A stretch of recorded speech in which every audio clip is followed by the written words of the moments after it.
You are watching Shalom World News. I'm Rory McLennan coming to you from Glasgow, Scotland. Here are the latest headlines from around the world. Pope Francis welcomed over 1,300 people for a special lunch on Sunday's annual World Day of the Poor. According to the Catholic charity Caritas Italiana, those living in poverty number 5.6 million in Italy, of whom 1.4 million are children. Other initiatives coinciding with the World Day of the Poor included health services for the disadvantaged offered throughout the week in St. Peter's Square. The mobile clinic facilities provided health checkups and medicines, including screening and treatments for HIV, hepatitis and tuberculosis. These services have returned to the square after a 2-year pause due to restrictions imposed by the COVID-19 pandemic.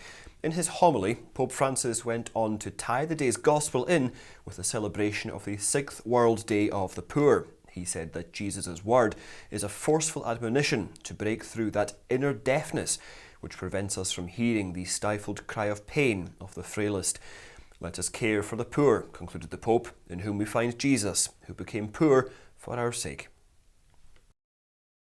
Michelle Duppong, Cora and Mother Margaret Mary Healy Murphy are 3 American women whose claims for sainthood are now being considered by the US Catholic bishops. While Michelle Duppong was a young campus missionary who struggled with cancer, Cora Evans was a mother and Catholic convert considered as a mystic, while Mother Margaret Mary Healy Murphy was a religious sister who ministered to the poor and to the African American community. The United States Conference of Catholic Bishops will decide whether to advance the causes of beatification and canonization for the trio at the local level during their forthcoming Fall General Assembly, which is taking place from November the 14th to the 17th in Baltimore. Under church law, diocesan bishops promoting a sainthood cause must consult with regional bishops before the cause can advance. During the assembly, the bishops will vote for the new conference president and vice president, as well as for the chairman-elect of 6 conference committees. Pope Francis reaffirmed his closeness in prayer to the Ukrainian people at the Sunday Angelus address in St. Peter's Square and asserted that peace is achievable. Residents of Kherson have flocked to the streets to welcome the Ukrainian army after an 8-month occupation. The Russian withdrawal from the important city has been hailed by the United States as an incredible triumph for Ukraine, which Russia invaded on February the 24th. According to Kiev, more than 60 settlements in the Kherson region are now under its administration. On the west bank of the Dnipro River, Moscow claimed that roughly 30,000 Russian forces had left the region, though those numbers have not been independently verified. David Petraeus, a former CIA director and US Army commander, issued a warning that the conflict appears far from done. The fact that stability efforts are still being made in the region has also been confirmed by Volodymyr Zelensky, the president of Ukraine. Mr. Zelensky said that before they escaped, Russian forces damaged Kherson's vital infrastructure, including its water, heat and electrical systems. On Friday, Peter K. Kilpatrick was sworn in as the Catholic University of America's 16th president. During the ceremony, he emphasised the value of communication and love while announcing a bold expansion strategy for the university. Students and faculty, wearing their colourful regalia, flooded the pews of the Basilica's Great Upper Church during the Installation Mass, celebrated by Cardinal Wilton Gregory, Archbishop of Washington and the university's Chancellor. More than 50 priests attended the Mass, along with several bishops, including Archbishop Christophe Pierre, the Apostolic Nuncio to the United States. DC University is the only higher education facility established by US bishops, with over 2,900 undergraduate and over 2,100 graduate students. It houses 12 schools and 31 research facilities, having been founded in 1887 as a graduate and research institution. Kilpatrick, a Catholic convert, succeeds John Garvey, who led the school for 12 years. The 65-year-old chemical engineer served as provost and senior vice president for academic affairs at the Illinois Institute of Technology from 2018 to 2022. The Archdiocese of Bamenda in Cameroon is set to launch the Year of the Eucharist on the Solemnity of Christ the King on Sunday, November the 20th. In a letter, Archbishop Andrew Nkea Fuanya delivered pastoral directions to guide the people of God to mark the year-long celebration. In his November 12th statement, the Archbishop said that the year of the Eucharist shall run from the 20th of November 2022, Solemnity of Christ the King, to the 26th of November in 2023, on which falls the same solemnity. On the day of the launch, the Archbishop gave a well-crafted homily on the real presence of Christ in the Eucharist and as a daily companion. His Grace called for the revival of the practice of saying the prayers before and after communion, a practice which is dying out in some parishes, Catholic primary schools and colleges.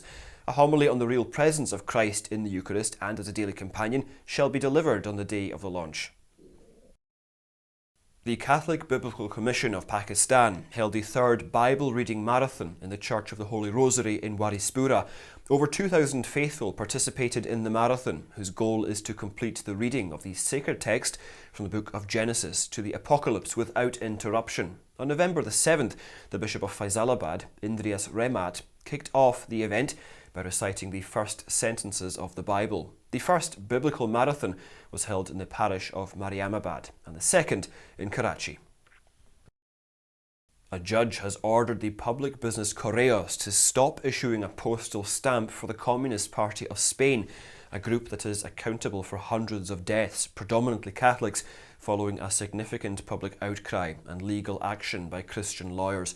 Judge Carmen Casado of the 30th Administrative Court of Madrid issued an order suspending the issuing of the posted stamp for the 100th anniversary of the Communist Party of Spain, founded in 1921. The announcement of the issuance of the stamp of the Communist Party provoked several protests and the launch of a campaign in which some 28,000 people called for its withdrawal. On its Twitter account, Christian lawyers expressed its satisfaction with the ruling and stressed that it is inadmissible for Correos to promote communism and said they defend the neutrality of institutions. The Ecumenical Patriarch of Constantinople, Bartholomew I, has stressed setting a common date to celebrate Easter, both on the Orthodox and Catholic sides. The Patriarch said he talked about this with Pope Francis during his recent visit to Bahrain. He said the common celebration of Christ's resurrection can be put on the agenda of preparations for the 2025 anniversary of the First Ecumenical Council, the Council of Nicaea. He emphasised that both on the Orthodox and on the Catholic sides, that this is a good intention to finally fix a common date to celebrate the resurrection of Christ. The Patriarch called it unfortunate that we haven't celebrated it together for many centuries. He sought to find a solution in the framework of the anniversary. The US Bishops' Conference on Friday announced that the National Prayer Vigil for Life will take place from Thursday the 19th of January to Friday the 20th of January in 2023. Every year, the prayer vigil coincides with the March for Life rally, which is conducted on the day following the vigil to mark the 1973 decision of the US Supreme Court to legalise abortion. The National Prayer Vigil is a time to praise God for the great gift of the most recent Supreme Court Dobbs decision, overturning the Roe versus Wade decision made almost half a century ago. Kat Talalis, the USCCB's Assistant Director of Pro-Life Communications, said that state and federal legislators are now free to embrace policies that protect preborn children and their mothers. The prayer vigil will commence with an opening mass on the 19th of January at 5 p.m, celebrated by Archbishop William Lowry of Baltimore, chairman of the USCCB's Committee on Pro-Life Activities.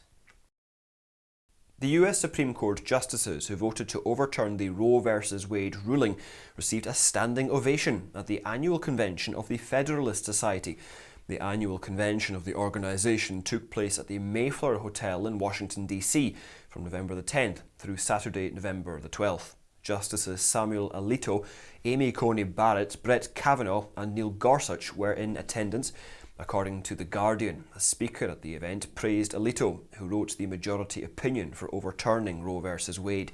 Justice Amy Coney Barrett also spoke at the event, which was attended by 2,000 people. The Federalist Society, an organisation of 60,000 lawyers, law students, scholars and other individuals, was founded in 1982. The Catholic bishops in the Democratic Republic of Congo expressed concern over worsening security in the country and called for a collective responsibility for peace. The members of the National Episcopal Conference of Congo said in a statement released on Thursday that from the 13th of June in 2022 onwards, certain places in North Kivu, particularly Bunagana, Rutshuru and Kiwanja, have again been occupied by M23 rebels with military support from Rwanda and Uganda. Many have been forced to flee their homes. The bishops stated that the hour is critical and the country is in danger. They urged the faithful to stand together and by peaceful means defeat the force that has destroyed the country's harmony.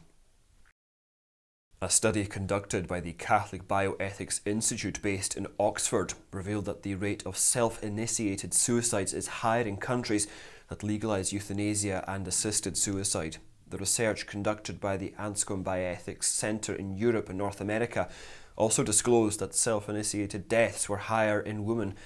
David Jones, the author of the report, who is also the director of the Bioethics Institute, said the findings revealed that by encouraging assisted suicide, we are encouraging suicide itself. He stated that the legalisation of euthanasia or assisted suicide can hurt people who are finding it difficult to consider their lives worthy and people who struggle to find meaning in their lives. And those are your latest headlines. Do join us again tomorrow for more, and do remember you can also visit swnews.org for more updates. Shalom.